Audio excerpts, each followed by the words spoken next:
पैदा हो जाए। बिल्कुल सच कहता हूं, एक बुद्धा विचारक पैदा हुआ चीन की धरती पर जिसका नाम था लौसु। वो इसलिए बुद्धा था क्योंकि उसकी कहानी जब मैं भारत के लोगों के भीतर देखता हूं तो शायद मुझे लगता है कि पूरा भारत भी बुद्धा हो चुका है। क्योंकि हम जितने लोग बैठे हैं सभी के सभी शरीर से तो जवान हैं, पर हमारे जो भीतर चेतना है वो बुद्धि हो चुकी है। और जिस कौम की चेतना बुद्धि हो जाती वो कौम पंगु हो जाया करती है, वो कौम नपुंसक हो जाया करती है। वो आगे उसके पास भविष्य नहीं होता है, केवल अतीत की बातें करके अपने जीवन को गुमराह करने का वो काम करती है। हिंदुस्तान के भीतर जितनी अतीत की बातें होती है उतनी कोई दूसरी कंट्री में अतीत की बातें नहीं होती है, ध्यान रखें। इसलिए आप लोगों से कहना चाहूंगा, अतीत की बातें बहुत हो गई, अब भविष्य की बातें करनी होगी। क्योंकि गाड़ी में पीछे भी लाइट होगी, आगे भी लाइट होती है। पीछे वाली लाइट तुम्हारा अतीत है और आगे वाली लाइट तुम्हारा भविष्य है। क्योंकि यदि पीछे वाली लाइट टूट जाए तो चिंता की आवश्यकता नहीं है मेरे भाइयों, आगे वाली लाइट जिंदा रहनी चाहिए।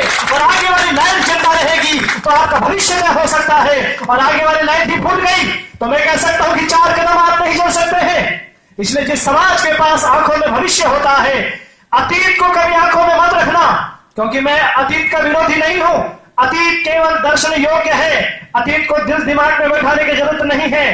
क्योंकि अतीत हमारे पास में रहा, भारत के लोगों के पास में, पूरे विश्व में भारत में अतीत रहा।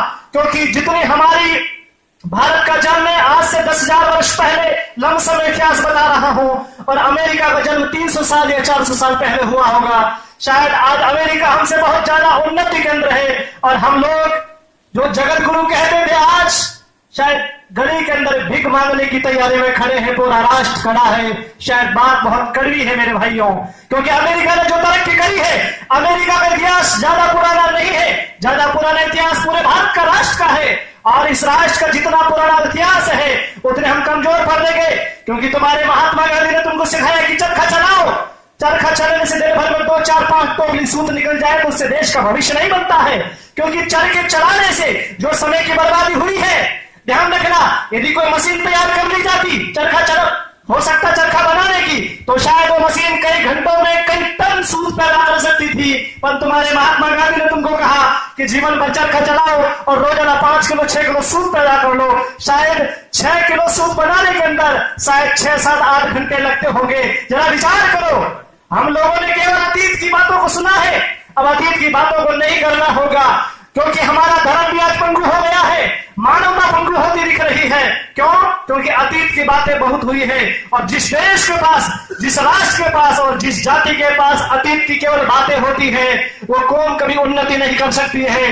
मैं धन्यवाद देना चाहूंगा इस राजपूत परिषद मकराने की ओर से, जहां गोठनी में मीटिंग हुई और हमारे सभी कार्यकर्ता बंधु सब बैठे थे, वहां पर चर्चा का विषय बना और इस विषय को हम साकार रूप देख रहे हैं। यदि आप लोगों ने 40 साल तक अतीत की बातें की होती तो शायद इस जगह पर हम नहीं बैठ पाते। गोठली का समय भी गया नहीं है, कुछ शायद 1 महीने पहले की बात होगी, और वो 1 महीने पहले अतीत था, और अभी हमारा क्या है, भविष्य है और वर्तमान है। हम भविष्य और वर्तमान की जागरण पर रहते हैं, इसलिए हम सभी के चेहरे पर खुशी है। शायद वो गोठली की बातें यहाँ इकट्ठे होकर कर रहे थे, उससे क्या प्रयोजन हो सकता था, क्योंकि हमने भविष्य की सोच रख करके इस कार्य को किया है। इसलिए मैं कहना चाहूंगा भाइयों, जितने ये जवान कार्यभार वाले बैठे हैं, ये सब जवान तो है, पर बुद्धि आत्मा को लेकर के मत बैठना। मुझे जवान भारत चाहिए, मैं जवान भारत की कल्पना करता हूं, बुढ़ा भारत मुझे नहीं चाहिए। बुढ़े भारत को निकाल दो, क्योंकि बुढ़ा व्यक्ति मरने से कतराता है। जो बुढ़ा हो चुका है वो सोच रखा है कि मेरी मृत्यु आने वाली है, और जवान सोचता है कि मेरा भविष्य कैसा होगा, मेरा विकास कैसा होगा। अरे विकास की बातें छोड़ो, केवल मैं ये कहना चाहता हूं भविष्य की योजना बनाओ, और जो कौम भविष्य की योजना बनाती है वो महान हो जाया करती है। उसकी दुनिया में सर्वोपरि ताकत बन करके वो पूरे विश्व का नेतृत्व करती है। भारत ने ही पूरा नेतृत्व किया था कई सालों पहले, आज नहीं, क्योंकि भारत के पास भविष्य नहीं है, और जिसके पास भविष्य नहीं होगा, केवल अतीत की बातें बहुत हो चुकी है, धर्म की बातें बहुत हो चुकी है। इसलिए लौसु की कहानी ये कहती है कि लौसु बुढ़ा पैदा हुआ था, क्योंकि बुढ़ा व्यक्ति कुछ भी नहीं कर सकता है। बुढ़े व्यक्ति के भीतर संतोष होता है, जवान व्यक्ति के भीतर संतोष नहीं होता। क्योंकि जवान व्यक्ति चाहता है कि मैं और तरक्की करना चाहूं, जवान व्यक्ति चाहता है कि मैं और पुरुषार्थ करके अपने जीवन के जो कार्य है उनको पूरा करना चाहूं। बुढ़ा कहेगा कोई बात नहीं, 2 रोटी मिली तो ही संतुष्ट है, क्योंकि आखिर तो मुझे मरना है। बुढ़े व्यक्ति का लक्ष्य है मरना, और जवान व्यक्ति का लक्ष्य है अपने जीवन को पाना। ध्यान रखना, तुम्हारा जीवन केवल क्या हो सकता है? जीवन केवल तुम्हारा वर्तमान है, अतीत जीवन नहीं है। क्योंकि पक्षी आकाश में उड़ते हैं और पक्षी जब आकाश में उड़े तो उनके पीछे खोज नहीं बना करते। ध्यान रखो, तुम जिस रास्ते पर चल कर आए वो रास्ता मर चुका है, अब रास्ता नया बनेगा तभी तुम आगे चल पाओगे। इसलिए मेरे भाइयों, राजपूत जाति बंधुओं सभी से मेरा निवेदन होगा, तुम्हें रास्ता बताना होगा। अतीत के रास्तों पर चलने की कोशिश मत करना, क्योंकि चाणक्य ने कहा था कि जो कौम अतीत के लिए टिक जाती है, अतीत को पर जीवन का सार समझ लेती है, वो कौम पंगु हो जाया करती है, और जो अपने रास्ते स्वयं बनाते हैं वो स्वयं मंजिल पर पहुंच जाते हैं। एक कहानी से मैं अपनी बात को कहना चाहूंगा कि जापान की धरती पर एक बहुत बड़ा युद्ध हुआ। जापान का सम्राट उसने अपने सेनापति से कहा कि तुम युद्ध की तैयारी करो, दूसरे देश ने हमारे पर आक्रमण किया है। उस सेनापति ने कहा कि हमारी सेना की टुकड़ी बहुत कम है, हमारे पास में इतनी बड़ी संख्या नहीं है हमारे पास कि हम युद्ध कर सकते हैं। उस राजा ने कहा कि तुम बड़े बेवकूफ हो, मैंने पूरी जीवन की तुम्हारे ऊपर ऊर्जा लगा दी, तुम्हारे को धन देने में, तुम्हारे को बलवान और शूरवीर बनाने में कितने कितने नियम अनुशासन का पालन करवाया मैंने, और तुम कहते हो कि मैं नहीं लड़ूंगा। और तुम नहीं लड़ोगे तो शायद हम पागल हो जाएंगे, ये हम देश के गुलाम हो जाएंगे। उसने कहा कि बिल्कुल जनाब सम्राट, मेरा निवेदन यही है कि मैं लड़ना नहीं चाहता हूं, क्योंकि मेरे पास सेना नहीं है, और दूसरे मुल्क की जो सेना हमारे पर अटैक कर रही है उसके पास असंख्य सेना की टुकड़ी है। वो सम्राट बड़ा भयभीत हो गया। सज्जनों, कहानी तो बहुत छोटी सी है, पर आप लोगों के जीवन के लिए है, मैं इसलिए कहना चाह रहा हूं आपसे। वो सम्राट एक फकीर के पास में गया और फकीर के पास आकर के निवेदन किया। फकीर ने कहा, सम्राट क्या बात है, कैसे आना हुआ? उसने कहा, बोले महाराज, दूसरा मुल्क हमारे ऊपर अटैक कर रहा है और मेरा सेनापति कहता मैं युद्ध नहीं करूंगा क्योंकि मेरे पास सेना की टुकड़ी बहुत कम है, मैं क्या करूं? उस फकीर ने कहा कि ऐसा करो राजन, जो तुम्हारा सेनापति है उसे जेल में डाल दिया जाए। ऐसा सेनापति, पंगु सेनापति हमें नहीं चाहिए। उसने कहा, क्या कर रहे हैं आप? अरे वो एक तो सेनापति है जो पूरे सेना को उसका नेतृत्व करना जानता है, उसकी भाषा को समझता है। उसने कहा, नहीं, ऐसा सेनापति नहीं चाहिए। तुम यदि अपने सेनापति को जेल में डालते हो तब मैं तुम्हें युद्ध का नियम बता दूंगा, तुम्हारी विजय हो जाएगी। उसने कहा, ठीक है, जीत तो निश्चित है। सम्राट की बात को सुनकर के उस सन्यासी ने कहा, जीत निश्चित होगी, पर पहले तुम्हें क्या करना होगा? उस सेनापति को जेल में डालना। वो सेनापति कौन है? वो हम लोगों के बीच में सेनापति बैठा हुआ, ध्यान रखना। जो बातें अभी हुई थी हमारे कुछ देर पहले, गलियों में बैठा हुआ है, गांव में बैठा वो सेनापति, उसे जेल में डाल दो, तब समाज का विकास हो सकता है, नहीं तो समाज का विकास नहीं हो सकता मेरे भाइयों। और ध्यान रखना, उस सेनापति को जेल में डाल दिया गया।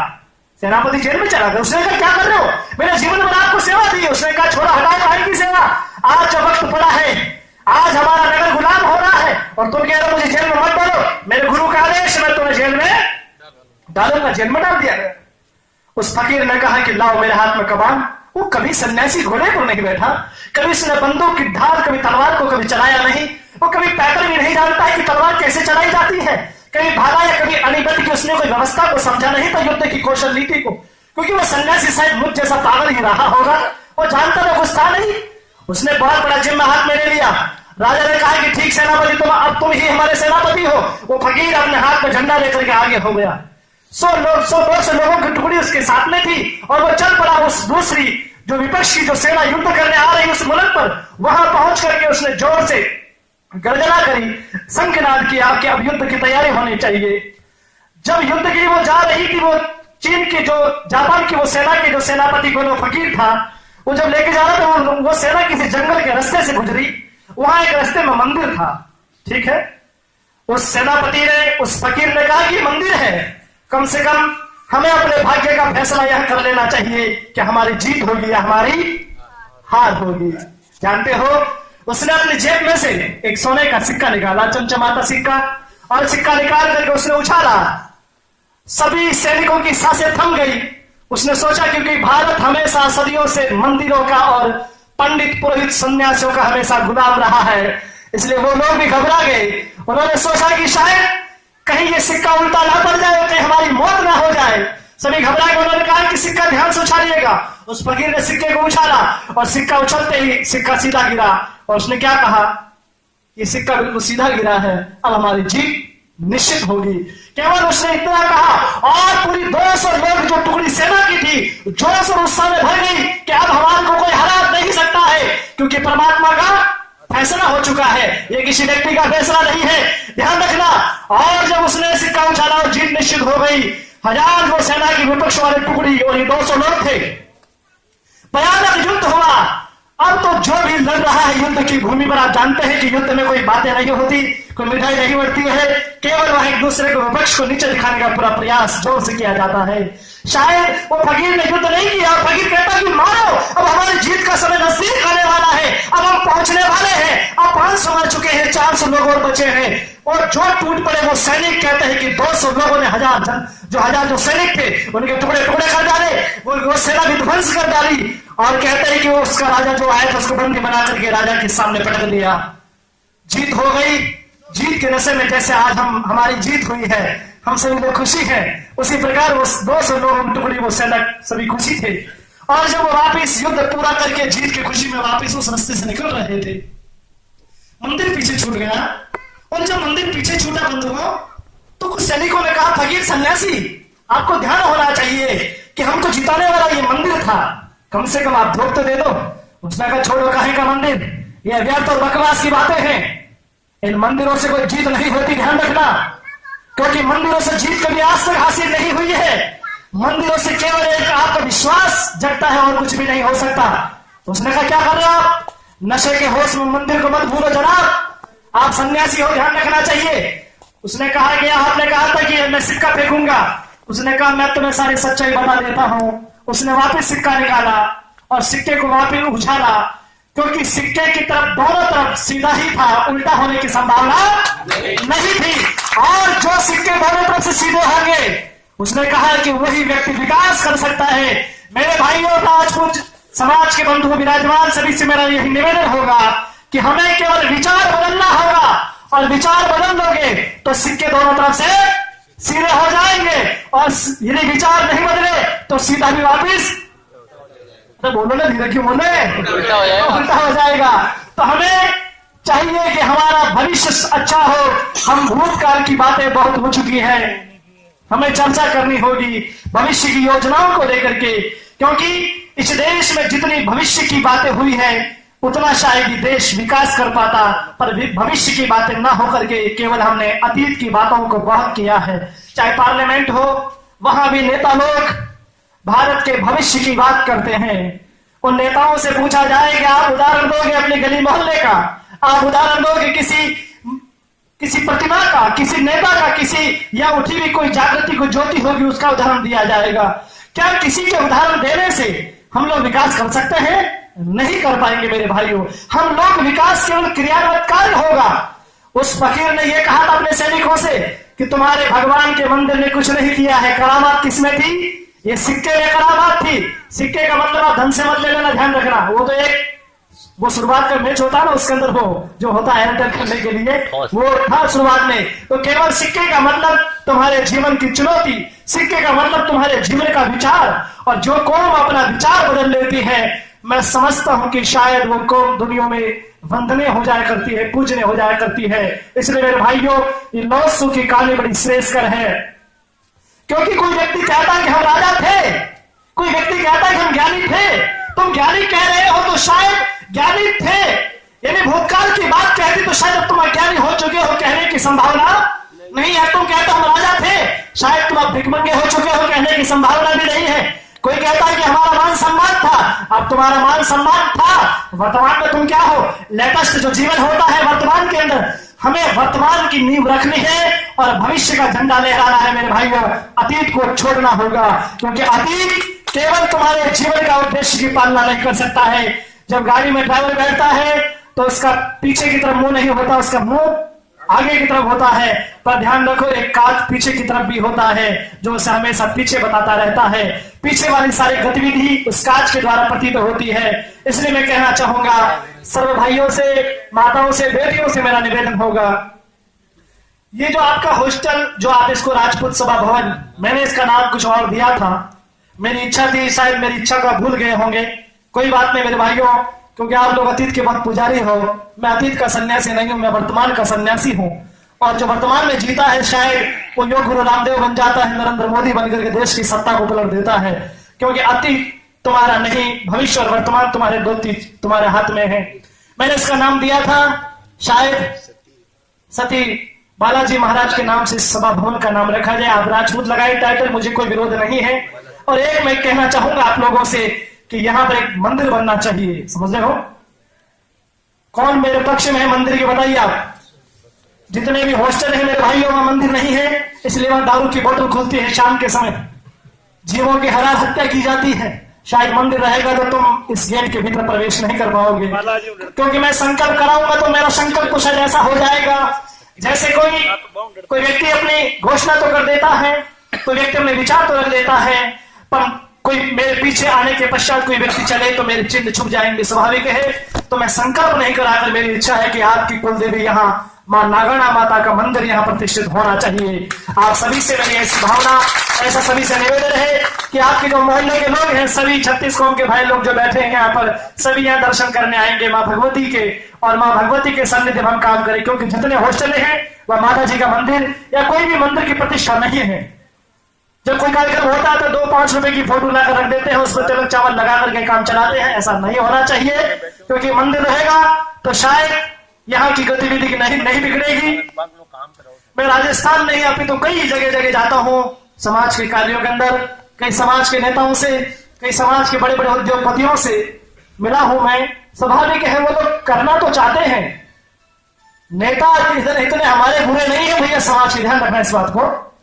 हाँ, ये लोगों की बहुत बड़ी हमारे सामने आती है कि महाराज क्या करें, नेता सुनते रहे। नेता समाज के बहुत अच्छे हैं, और नेता का मतलब स्वाभाविक यही है, वो इस मैदान में उतरा है तो वो केवल आपको अतीत की बातें नहीं कराएगा, वो केवल भविष्य की बातें कराएगा। और भविष्य की बातें जब आपको कहेगा तो आपको भविष्य की बात में उसका साथ देना पड़ेगा, तभी विकास संभव हो सकता है। तो नेता बुरा नहीं है, हमारे उद्योगपति बुरे नहीं है, हमारे ठाकुर राजा लोग भी बुरे नहीं है भैया, इन्हें लोग आप बुरा नहीं कहे, इस बात को भी ध्यान रखें।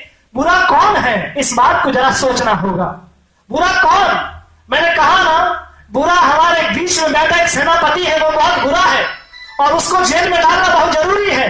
वो सेनापति है हमारा अहंकार, वो सेनापति है हमारा ईगो, वो सेनापति है हमारे जीवन की उठी हुई ज्वलंत ज्वालाएं, और उन ज्वालाओं को शांत करना होगा। जब हम हमारे अहंकार को मिटा देंगे तो शायद मैं समझता हूं कि सब काम संभव हो सकते हैं। नहीं तो हॉस्टलों की दुर्दशा नहीं होनी चाहिए। जेठारण का हॉस्टल देखिएगा, वहां भी हमने कई लोगों से प्रयास किया और कहा कि भाई इस हॉस्टल की दशा सुधारो, प्रयास कर लगे हुए हैं वो हमारे चैन सिंह जी बलाडा वाले और राबड़ी आवास के काफी राजपूत भाई सरदार लोग।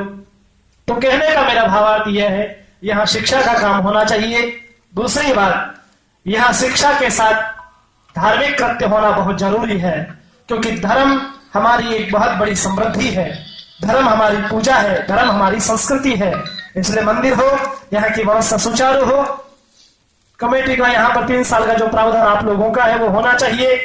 और एक मेरा आप लोगों से यह निवेदन होगा यहाँ पर कि जो जमीन आस पास में जो बता रहे हैं आप लोग, यदि हो सके तो प्रयास करें कि पहले जमीन ले ली जाए तो हम कुछ कार्य को और गति प्रदान कर सकें। रही बात आर्थिक की, हम लोग धन से पिछड़े हुए नहीं है, ध्यान रखो इस बात को। हम लोग केवल हम अपने मरे हुए अतीत को वापस जिंदा करना चाहते हैं। और जिंदा कब कर पाओगे आप, ये जरा सोचो। जिंदा तब नहीं कराओगे जब आप बैंक बैलेंस इकट्ठा करते रहोगे, जिंदा कराओगे जब आप बैंक बैलेंस को बांटोगे समाज के भीतर। जब ये बता देते सिरसों के बना दो, उन्होंने पैसा ऐसा नहीं लिया विवाह के अंदर, तो पैसा नहीं लिया भैया, ये अच्छी बात है, वापिस लौटा दे, ये और बुरी बात होगी, ध्यान रखना। समझ रहे हो ना? पैसा नहीं लिया ये बहुत अच्छी बात है, पर पैसा वापिस लौटाया क्यों? यदि वो मेरे को मिल जाए तो मैं उनसे बात करता। पैसा लौटाने की क्या जरूरत पड़ी? पैसा लौटा दिया ये तो भी आपने उनको बहुत बड़ी सहानुभूति प्रदान कर दी।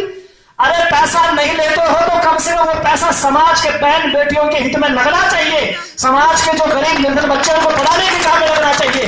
आप नहीं लेते, उस बेटी के ससुर को बड़ा प्रोत्साहन मिल जाता।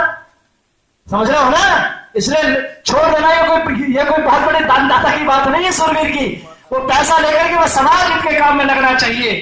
तब मैं समझता हूं कि आपने पैसा लेकर के समाज को पैसा दिया है तो आप अंदर के योग्य हैं, प्रशंसा के योग्य हैं। और छोटी मोटी बातें बहुत समाज में चलती है, इसलिए मेरे भाई दारू और टोटल बोतल से बचो।